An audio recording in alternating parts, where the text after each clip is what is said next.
fight to combat piracy, particularly off the coast of Africa. Shipping insurers are thinking of setting up the world's first private navy of modern times to combat the threat posed by the Somali pirates. Maritime insurance companies have paid out $300 million in ransom in the last 2 years alone. And a lot of the hijackings, well, they're round here. This particular area coming around the coast of Somalia. This is the Gulf of Aden. It's one of the world's main shipping routes because up the top of that we've got the Suez Canal.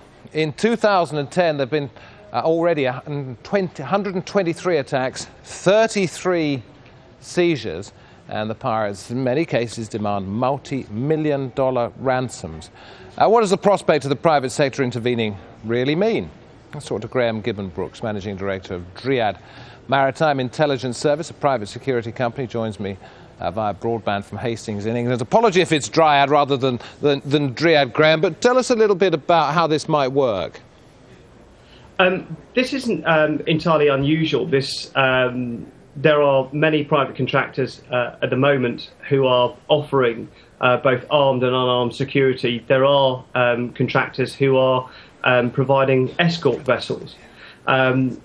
This move is only unusual in that the insurers have got together in order to fund this properly, and it would appear that they're attempting to interface as fully as they can with the coalition forces, and that can only be a good thing. What we have at the moment is what is an entirely unregulated industry that is using potentially lethal force for gain, and it's unregulated. So this can only be a good thing. Well, in a sense, I mean, there are parallels to be drawn here between private security firms in countries such as Iraq, Afghanistan, albeit on land, and private contractors operating out at sea.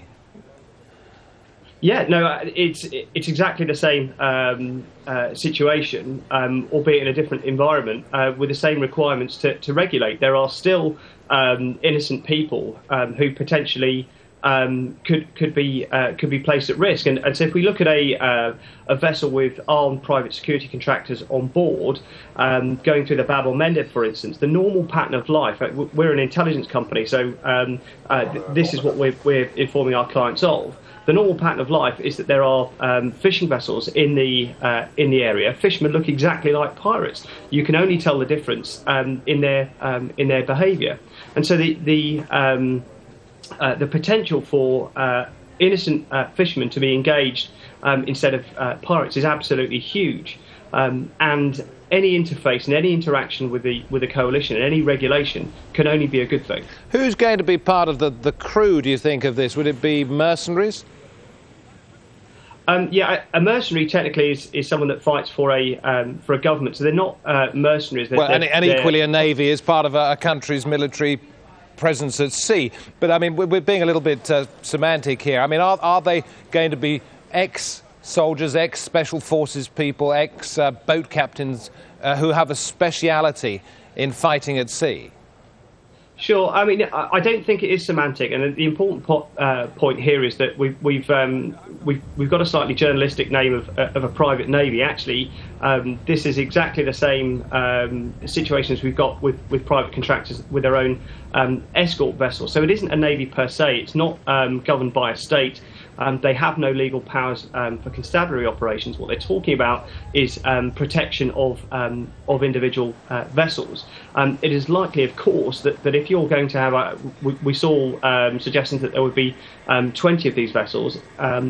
If you're going to put contractors on board, of course they're going to come from Royal Navy, Royal Marines backgrounds.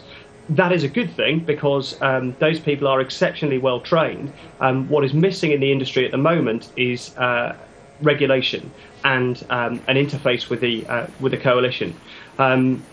There are very good private security contractors out there, both armed and unarmed, but similarly there are those who are, to put it kindly, less experienced. They haven't done their homework, and I think the coalition view is to ignore them and hope they go away, and of course they haven't gone away.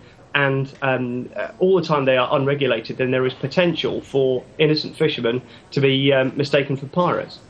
Thanks very much indeed, Graeme Gibbon Brooks, talking to us from England.